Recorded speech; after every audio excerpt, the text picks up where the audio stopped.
umat Islam kembali menghidupkan pemikirannya melalui sumber akidah atau ajaran itu sendiri.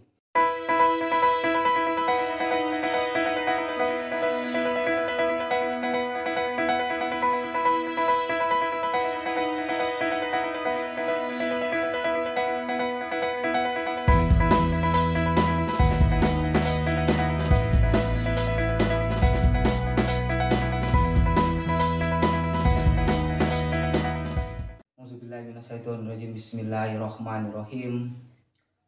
Assalamualaikum warahmatullahi wabarakatuh. Pada pertemuan kelima ini kita akan melanjutkan pemikiran Bakir Sadar tentang konsepsi dakwah dan reformasi sosial dengan bukunya yang cukup fenomenal, yaitu Risalatuna untuk bagian kelima ini. Pada bagian kelima ini, tema yang diusung Bakir Sadar itu adalah konsepsi bagaimana Islam menjadi satu landasan hidup bagi penganutnya. Nah, artinya di sini bahwa di sisi satu paradigma yang dilihat oleh Bakir Sadar, ada persoalan yang menjadi satu posisi antara keyakinan sebagai satu acuan dan landasan Islam itu sendiri sebagai satu fondasi kehidupan, dan di sisi lain ada keyakinan diangkat menjadi satu model kontradiksi terhadap landasan hidup dalam keyakinan keagamaan. Artinya di sini Bakir Sadar melihat bahwa ada peralihan keyakinan umat Islam dalam analisis yang lebih jauh, bahwa mengapa kita ini beriman di sisi yang lain, tapi iman kita terhadap risalah bukanlah sebagai landasan hidup. Nah, dalam pendekatan Bakir Sadar bahwa memang ada konstruksi hegemoni di situ yang menjadi suatu dominasi di kalangan umat Islam, bahwa hilangnya kepekaan, hilangnya rasa spiritualitas, hilangnya rasa pemikiran itu dikarenakan hegemoni landasan dan tujuan hidup didominasi oleh pemikiran Barat. Nah, kenapa demikian? Baratlah sebagai satu model pandangan dunia dan model demokrasi, model politik, model filsafat manusia, model sistem sosial, sehingga terjadinya antara distingsi, perbedaan yang total antara perilaku kehidupan masyarakat yang didominasi oleh struktur pemikiran Barat dan keyakinannya sebagai seorang umat Islam. Nah, inilah yang menjadi satu persoalan. Nah, Baratlah yang kemudian menawarkan satu ideologi tertentu untuk bagaimana masyarakat atau umat Islam sendiri menggunakan ideologi itu menjadi satu keyakinannya. Nah, poin yang paling menarik sebagai metodologi yang diamati Bakir Sadar ini adalah dua, ideologi dan psikologi.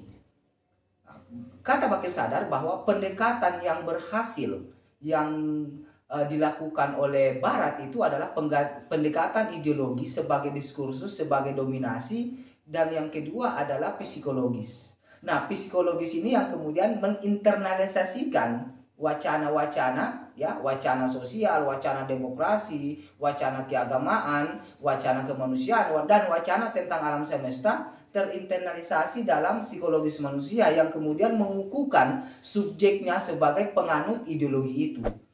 Nah, inilah yang menjadi satu persoalan yang dilihat bahwa mengapa Islam bukan sebagai satu landasan hidup bagi sebagian umat beragama atau umat Islam pada khususnya.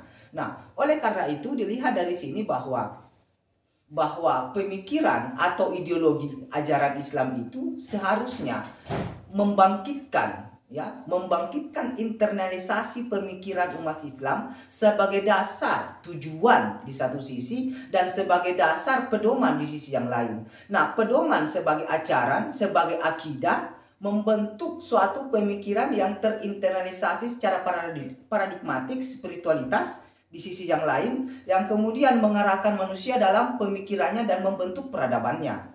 Dan inilah yang menjadi satu persoalan. yang kemudian menjadi dinamika ya pertentangan eksternal atau pertentangan wacana antara ideologi besar di Barat dan ideologi Islam. Inilah sebagai satu diskursus persoalannya.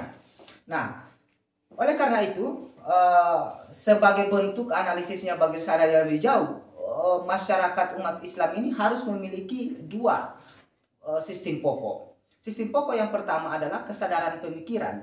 Nah, bagaimana kesadaran pemikiran itu hidup?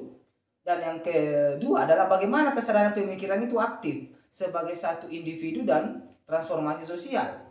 Bakir Sadar melihat bahwa kesadaran pemikiran itu hidup sebagai satu sumber utamanya adalah terhadap akidah atau ideologi dalam risalah itu. Nah, artinya di sini seperti yang kita katakan penjelasan dahulu, peran mubalik sangat efisien dalam mendakwakan dan membentuk pemikiran masyarakat. Artinya pemikiran kita yang lebih jauh bahwa dasar kehidupannya adalah dasar dari satu pola yang dihidupkan oleh risalah. Risalah sebagai ideologi, risalah sebagai pandangan, risalah sebagai tujuan hidup untuk bagaimana membangun individu dan masyarakat.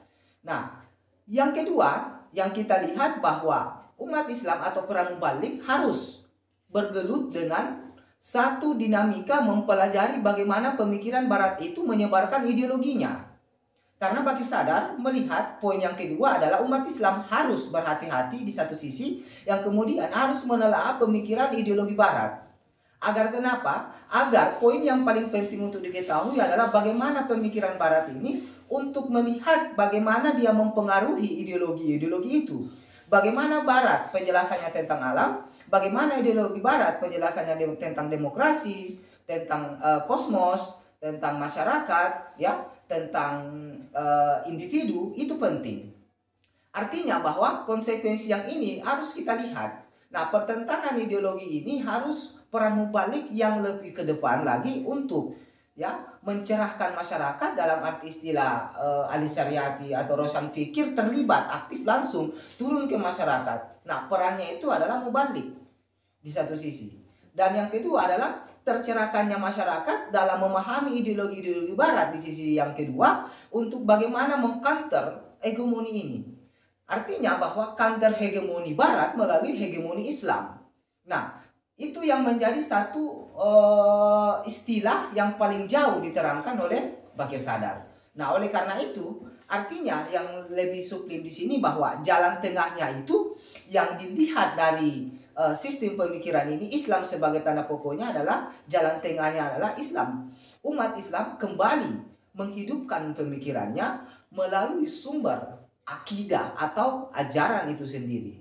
Nah, oleh karena itu, pertanyaan yang lebih jauh adalah kalau akidah Islam itu sendiri sebagai satu pedoman dan sumber keaktifan pemikiran, nah konsekuensinya adalah bagaimana Islam ini menjadi satu sistem pokok yang universal. Nah, di situ bagaimana Islam memandang universalisme ini, sementara masyarakat ini terbagi-bagi dalam pola pikir, terbagi-bagi dalam ideologi, terbagi-bagi dalam perilaku.